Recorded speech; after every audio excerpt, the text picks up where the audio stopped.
Stop recording video button. بسم اللہ الرحمن الرحیم. آپ سبھی حضرات Stop recording video button. سرور کائنات حضرت محمد مصطفیٰ صلی اللہ علیہ وسلم اور امام جعفر صادق علیہ السلام کی ولادت مبارک ہو. دراصل مولانا آنے اویلیبل تھے، کوئی مولانا تھے نہیں، تو شہزادے صاحب نے کہا کہ آپ ہی پڑھ دیجیے. کہا بھائی یہ تو کام ہم کیا نہیں ہے، لیکن پڑھنے پڑھانے والا کام ہم کیا ہے اور 34 برس تک یہی کام ہی کیا ہے، لہذا پڑھ سکتے ہیں، ایسا کچھ نہیں. تو ایک نعرے صلوات. یہ خاص طور پر اتفاق سے جوہر صاحب چلے گئے، لیکن مارننگ واک پہ ہم لوگ جب نکلتے ہیں تو یہ ایک دماغ میں یہ ایک بات آئی، یہ بھی بول رہے تھے، ہم بھی کہا کہ سوال یہ ہے کہ جس طریقے سے ہم لوگ امام کی ولادت بسعادت کے موقع پر احترام کرتے ہیں اور سجتے ہیں، ہم باڑہ سجتے ہیں، تو اس موقع پر بھی یہ ہونا چاہیے کہ رسول خدا کی ولادت بسعادت کے موقع پر. اور میرا تو ایک یہ ہے خاص طور پر نوجوانوں سے کہ کم از کم جو تاریخ ہے، جیسے 9 ربیع الاول سے 18 ربیع الاول تک کے بیچ کی تاریخ مانی جاتی ہے. 12 ربیع الاول ان کے یہاں 12 وفات ہے، اپنے یہاں 17 ربیع الاول ہے. تو کچھ ایسا 2-3 دن ایسا کوئی سلیکٹ کر کے باقاعدہ ایک ایسا ہونا چاہیے کہ جس میں سرکار دو عالم پر ایک باقاعدہ ایک سیمینار ہو یا ایک میلاد النبی ہو، تاکہ دوسرے کو بھی یہ پتہ چلے کہ ہم صرف امام کی ہی محفل اور مجلس نہیں کرتے ہیں، رسول خدا کی نہیں کرتے. تو خیر اس کا تو اثر آج ایک ہوا کہ ہم مسجد میں جب مغرب عشاء میں گئے تو دیکھا کہ بھائی مسجد تو سجی ہوئی ہے. تو جس نے بھی بھائی یہ کیا ہے اللہ اس کو توفیق دے اور توفیق دے اور اگلے سال اور زیادہ بہتر ہو. نعرہ صلوات. فقہ جعفری میں سرور کائنات کی ولادت کی تاریخ جو ہے وہ 17 ربیع الاول ایک عام الفی ہے، جو 3 اگست 570 ہجری بنتی ہے. ویسے جو اہل سنت حضرات ہیں ان کے یہاں تو ہے کہ بھائی کہ 12 وفات ہوئی، 12 تاریخ ہوئی، رسول خدا ہوئے، لیکن ان کے یہاں بھی اس میں بہت سارے ہے کہ نہیں، کسی ایک کے یہاں ہے کہ نہیں 17 ہی کو ہوئے، کسی کے یہاں ہوئے کہ 9 سے 12 تک ہوئے. بہرحال جو ہو، لیکن اپنے لوگ کے یہاں تو یہ 17 ربیع الاول طے ہے. رسول اللہ کی ولادت یہ شعب بنی ہاشم ہے، ان کی ولادت بسعادت شعب بنی ہاشم ہوئی، جو بعد میں شعب ابو طالب کے نام سے مشہور ہوا. اور حضرت ابو طالب نے یہ جو مکان تھا جہاں ان کی ولادت ہوئی تھی، بعد میں اس کو انہوں نے جناب عقیل کو ہبہ کر دیا تھا. آج بھی وہ جگہ ہے جو لوگ زیارت میں یا مکہ مدینہ گئے ہیں یا حج کے موقع میں گئے ہیں تو رسول اللہ کی وہ جگہ جہاں رسول اللہ کی ولادت بھی تھی تو لوگ جا کے وہاں زیارت کرتے ہیں. تو دیکھنے کی جگہ ہے، سب کو اللہ وہ زیارت نصیب کرے. تو بہرحال اب آگے یہ ہے کہ جب رسول کی پیدائش ہوئی تو پیدائش کے بعد ان کے سر سے پیشانی سے ایک نور ساطع ہوا، اور اس طریقے کا نور ساطع ہوا کہ کائنات اس سے ایک طریقے سے اجالے ہو، یعنی کائنات پر اتنا اثر ہوا اس نور کا. اور رسول خدا کی پیدائش کے فوراً بعد رسول خدا نے سجدہ پروردگار کیا، یعنی پیدا ہوتے ہی انہوں نے سجدہ کیا، اور سجدہ کرنے کے بعد دونوں ہاتھ زمین پر رکھ کر کے انہوں نے سر کو بلند کیا اور بہت بلند آواز میں کہا اللہ اکبر. 3 مرتبہ انہوں نے کہا اللہ اکبر اللہ اکبر، اور اس کے بعد انہوں نے کہا لا الہ الا اللہ انا رسول اللہ، لا الہ الا اللہ انا رسول اللہ. اور یہ کلمات پر جیسے ہی زبان یہ جاری ہوئے رسول اللہ کے تو جناب آمنہ نے فوراً یہ خبر ان کے دادا حضرت عبد المطلب تھے، ان کو یہ خبر، وہ خانہ کعبہ میں تشریف فرما تھے اور ان کے خاندان کے نوجوان، ان کے قبیلے کے لوگ، یہ سارے لوگ وہاں تھے. تو ان لوگوں کو یہ جب خبر معلوم ہوئی کہ جناب آمنہ کے یہاں ولادت ہوئی ہے تو حضرت عبد المطلب فوراً آئے. آنے کے بعد رسول اللہ کو گودی میں اٹھایا، بوسہ دیا، اور اس کے بعد انہوں نے پروردگار سے یہ دعا کی مولود کی خوشی میں اور مولود کے سلامتی کے لیے دعا فرمائی. اور اس کے بعد ٹھیک 7ویں دن انہوں نے رسول اللہ کا عقیقہ کیا اور عقیقے میں کھانا بھی کھلایا. کھانا کھلانے میں بہت سارے بزرگ تھے، انہوں نے پوچھا کہ اس مولود کا نام کیا رکھا ہے؟ تو رسول اللہ نے کہا کہ اس کا نام محمد رکھا ہے. انہوں نے کہا کہ بھائی یہ تو سوال یہ ہے کہ آپ نے محمد رکھا جبکہ آپ کو اپنے بزرگوں کے نام پر رکھنا چاہیے. ہوتا تھا یہ کہ لوگ بزرگ کے نام پر نام رکھتے تھے، نیا نام تھا محمد. تو رسول اللہ نے کہا کہ نہیں، یہ ہے جناب عبد المطلب کہا کہ نہیں، میں نے یہ نام اس لیے رکھا ہے تاکہ یہ بچہ زمین و آسمان پر محمود ہے، زمین آسمان پر یہ بچہ محمود ہو. نعرہ صلوات. علماء بھی یہ بیان کرتے ہیں کہ خدا کے ناموں میں سے ایک نام اللہ کا ہے صادق. اللہ کا ایک نام صادق ہے، اور حدیث میں بھی رسول کریم کا نام بھی صادق مصدوق آیا ہے. آپ اتفاق کی بات یہ ہے کہ اللہ نے آج کی تاریخ میں 2 صادق پیدا کیے، ایک جعفر صادق، ایک رسول اللہ خود صادق. احمد صاحب نے ایک شعر پڑھا ہی، صادق 2 صادق. رسول اللہ کی کنیت ابو القاسم تھی. تو ابو القاسم خاص طور پر بچوں کے لیے ہے کہ ابو القاسم اس لیے تھی کہ رسول اللہ کے فرزند تھے جن کا نام تھا قاسم، اسی لیے رسول اللہ کو کہتے ہیں ابو القاسم. جیسے مولا علی کے والد کو کہتے ہیں ابو طالب. ابو طالب ان کا نام نہیں تھا، دراصل حضرت علی کے بڑے بھائی تھے جن کا نام تھا طالب، اس لیے ان کو کہتے ہیں طالب، ابو طالب. اسی طرح مولا علی کو جناب فاطمہ پکارتی تھی ابو الحسن، اس لیے کہ امام حسن کے والد تھے. تو اسی طریقے سے ان کو خاص طور پر رسول اللہ کے اس میں جب پیدائش کے بعد سے ان کو دودھ پلانے کی جب بات آئی تو اس میں بہت سارا ہے کہ بھائی جناب حلیمہ نے ان کی پرورش کی. تو شیعہ فقہ اپنے یہاں یہ ہے کہ جناب حلیمہ نے پرورش کی. دودھ پلانے کی جہاں تک بات ہے تو دودھ تو بھائی رسول تھے، اس لیے کہ قرآن مجید کے 22 پارہ اور 4 رکوع میں ایک آیت ہے حضرت موسیٰ کے سلسلے. وہ آیت کا ترجمہ یہ ہے کہ ہم نے دودھ پلائے جانے کے سوال سے پہلے ہی موسیٰ پر تمام داعیوں کے دودھ کو حرام کر دیا. اس کا مطلب یہ ہے کہ رسول اللہ نے دودھ پیا نہیں، کفالت کی تھی، ان کو پوسا تھا، لیکن دودھ کے لیے تو رسول اللہ کا ہے یہ واقعہ ہے کہ انہوں نے دودھ پلایا. دودھ پلانے کے لیے جناب حلیمہ کو رکھا گیا. لیکن یہ ہے کہ شیعہ میں علماء نہیں مانتے اس بات کو کہ نہیں، دودھ پلانے کی جہاں تک تاریخ ہے وہ کفالت کیا ہے، وہ نہیں ہے. ایسے بھی جب حضرت موسیٰ کے لیے جب یہ آیت ہے تو حضرت موسیٰ تو سے افضل تو رسول ہیں، سارے انبیاء سے افضل ہیں، تو ان کے لیے وہ بات ہونی چاہیے.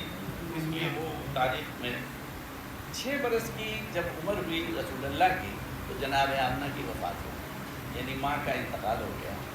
8 برس کی عمر میں ان کے دادا جناب عبد المطلب کی بھی وفات ہو گئی، اور اس طریقے سے ان کی کفالت کی ذمہ داری حضرت ابو طالب اور جناب فاطمہ بنت اسد. چچا اتنے شفیق تھے کہ رسول اللہ کو جس طریقے سے پوسا اور جس طریقے سے پالا تو وہ تو تاریخ میں آپ برابر مولانا سے سنتے ہی رہتے ہیں.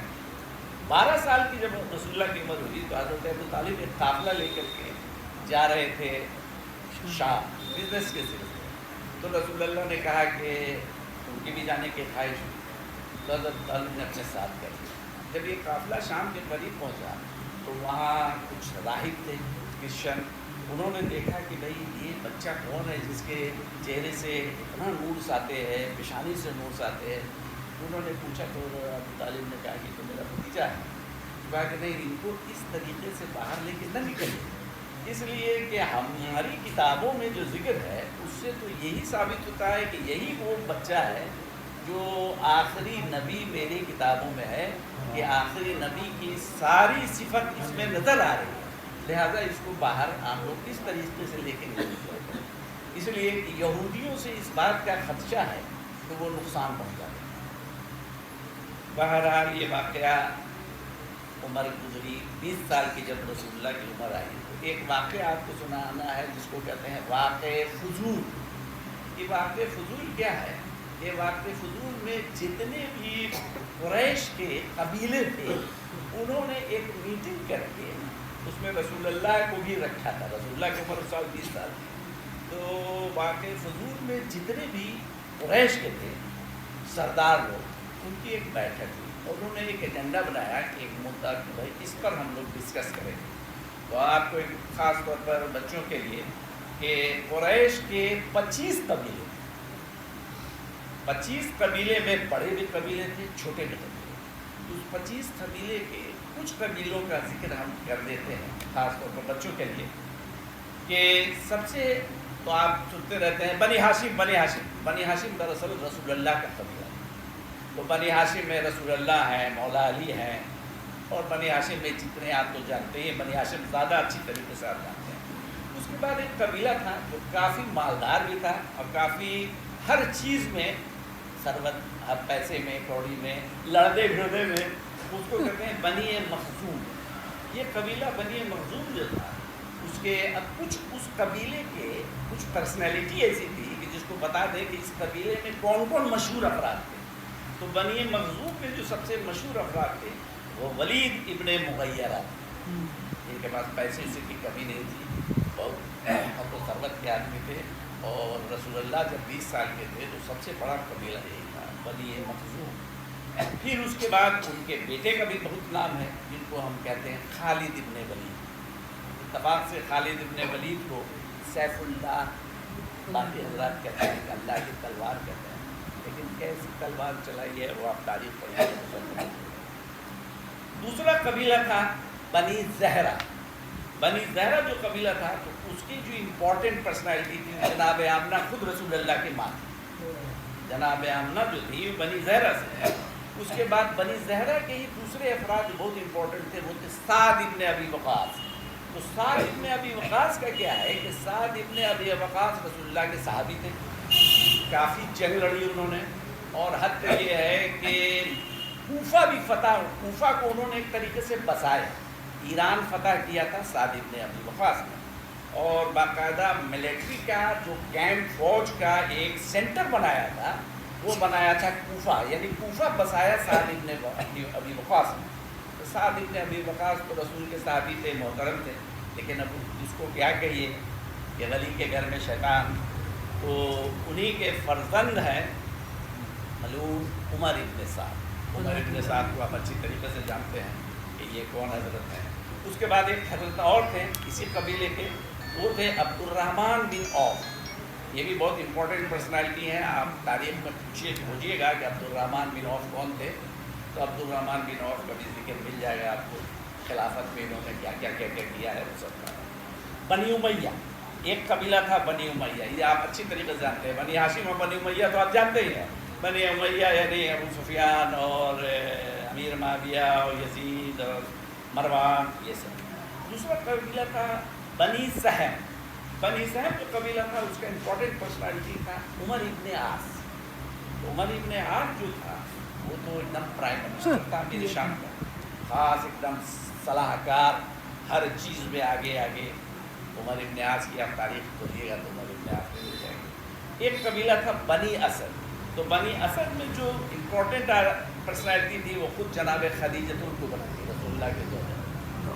جناب خدیجہ جو تھی وہ بنی اسد کے قبیلے سے تھی اور بہت امپورٹنٹ تھی۔ اس پر دوسرے آدمی تھے زبیر ابن عوام، جو حضرت علی کے اور رسول اللہ کے پھوپھازاد بھائی بھی تھے۔ زبیر ابن عوام جو تھے بہادر بھی تھے، صحابی رسول تھے، لیکن جنگ جمل میں انہوں نے جناب عائشہ کا ساتھ دیا اور